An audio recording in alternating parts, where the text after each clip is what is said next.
3 hal yang pasti akan dicuri si narsistik dari Anda.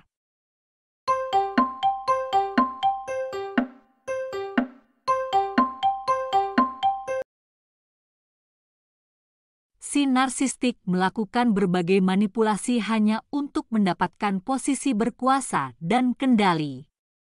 Mencuri adalah taktik umum yang digunakan oleh si narsistik untuk mendapatkan kekuasaan dan kendali atas Anda. Ada 3 hal paling umum yang akan dicuri oleh si narsistik dari Anda, yaitu uang, waktu, dan kebahagiaan Anda. 1. Mereka akan mencuri uang Anda. Pelecehan keuangan terjadi pada 99% kasus kekerasan dalam rumah tangga.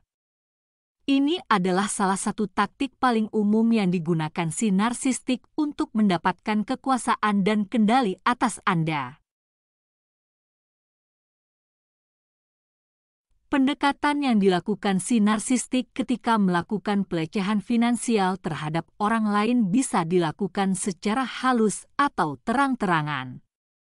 Namun secara umum, ada 3 jenis pelecehan keuangan yang biasanya dilakukan oleh si narsistik.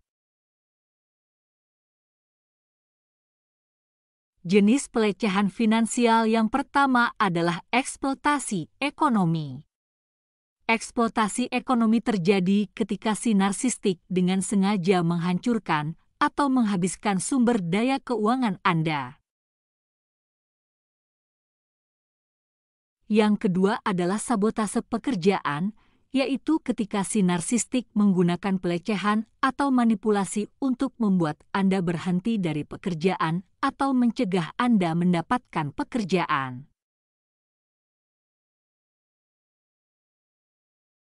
Yang ketiga disebut pengendalian keuangan, yaitu ketika si narsistik menggunakan manipulasi untuk mengontrol stabilitas keuangan Anda.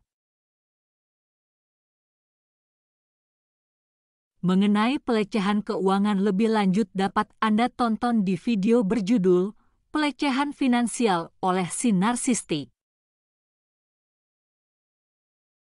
2. Mereka akan mencuri waktu Anda. Salah satu cara si narsistik mendapatkan kekuasaan dan kendali atas Anda adalah dengan memaksa Anda untuk memprioritaskan pikiran, perasaan, emosi, dan kebutuhan si narsistik di atas diri Anda sendiri.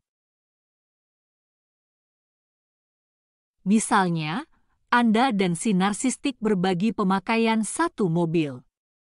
Suatu hari Anda kebetulan mengadakan pertemuan penting di tempat kerja, dan pada saat yang sama si narsistik sedang merencanakan acara dengan teman-temannya. Si narsistik dapat dengan mudah meminta salah satu temannya untuk menjemputnya sehingga Anda bisa menghadiri rapat kerja dengan memakai mobil, tetapi hal ini akan merepotkan mereka. Mereka lebih suka mendesak Anda mencari cara lain untuk menghadiri rapat dan meremehkan Anda karena memiliki keterampilan perencanaan yang buruk. Ini adalah contoh si narsistik yang memaksa Anda untuk memprioritaskan pikiran, perasaan, emosi, dan kebutuhannya di atas kebutuhan Anda sendiri. Seiring waktu, dinamika ini akan mencuri waktu Anda. Sangat umum bagi korban pelecehan narsistik menghabiskan seluruh waktu hubungan untuk memenuhi setiap keinginan dan hasrat si narsistik. Sayangnya, hal ini seringkali berdampak pada aspek lain kehidupan mereka juga. Misalnya, sangat umum bagi para korban yang kesulitan mengatakan tidak kepada orang lain.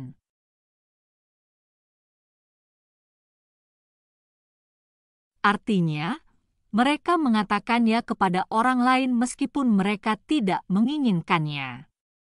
Hal ini karena setelah berbulan-bulan, bertahun-tahun, atau bahkan puluhan tahun menjadi korban pelecehan narsistik, mereka merasa tidak berhak menjadikan kesejahteraan pribadi sebagai prioritas dalam hidupnya. Ketika si narsistik membawa Anda ke titik di mana Anda merasa tidak punya hak untuk menjadikan diri Anda prioritas dalam hidup Anda sendiri, maka mereka telah mencuri waktu Anda.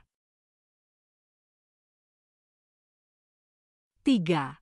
Mereka akan mencuri kebahagiaan Anda. Bukan rahasia lagi bahwa si narsistik menjaga hubungan dengan orang lain karena suplai narsistik yang diberikan kepada mereka. Namun yang mungkin tidak Anda ketahui adalah bahwa si narsistik juga menjaga hubungan dengan orang lain untuk digunakan sebagai gudang penyimpanan bagi pikiran, perasaan, dan emosi menyakitkan mereka. Anda tahu, si narsistik bergumul dengan perasaan tidak dapat dicintai, tidak diinginkan, tidak mampu, tidak berharga, dan lemah setiap hari. Namun, mereka memiliki kecerdasan emosional yang sangat rendah sehingga mereka tidak mampu mengelola sendiri pikiran, perasaan, dan emosi yang menyakitkan.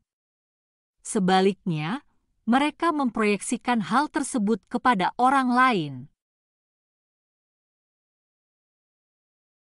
Proyeksi adalah mekanisme pertahanan yang terjadi ketika seseorang mengambil bagian dari identitasnya yang menurut mereka tidak dapat diterima dan menempatkannya pada orang lain. Misalnya, seorang wanita yang merasa tidak percaya diri dengan berat badannya justru menyebut adiknya gemuk alih-alih mengakui dirinya sendiri yang gemuk. Si narsistik menganggap pikiran, perasaan, dan emosi menyakitkan mereka tidak dapat diterima. Ketika mereka meremehkan, merendahkan, menghina, memanipulasi, dan mendevaluasi orang lain, mereka menggunakan proyeksi. Dengan menghancurkan harga diri dan stabilitas emosi orang lain, si narsistik mampu berpikir pada diri mereka sendiri, "Saya bukan orang yang tidak bisa dicintai, tidak diinginkan, tidak mampu, tidak berharga, dan lemah. Merekalah yang tidak bisa dicintai." Setelah berbulan-bulan, bertahun-tahun, atau bahkan puluhan tahun menjadi korban pelecehan narsistik, persepsi diri yang negatif biasanya juga berkembang.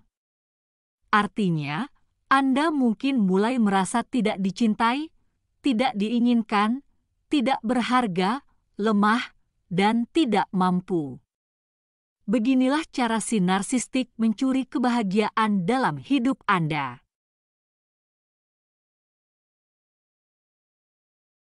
Kesimpulannya, si narsistik merasa berhak mendapatkan apapun yang mereka inginkan, kapanpun mereka menginginkannya. Anda harus waspada ketika mereka mencuri dari Anda. Mencuri uang, waktu, dan kebahagiaan Anda memungkinkan si narsistik menempatkan diri mereka pada posisi berkuasa dan mengendalikan hidup Anda.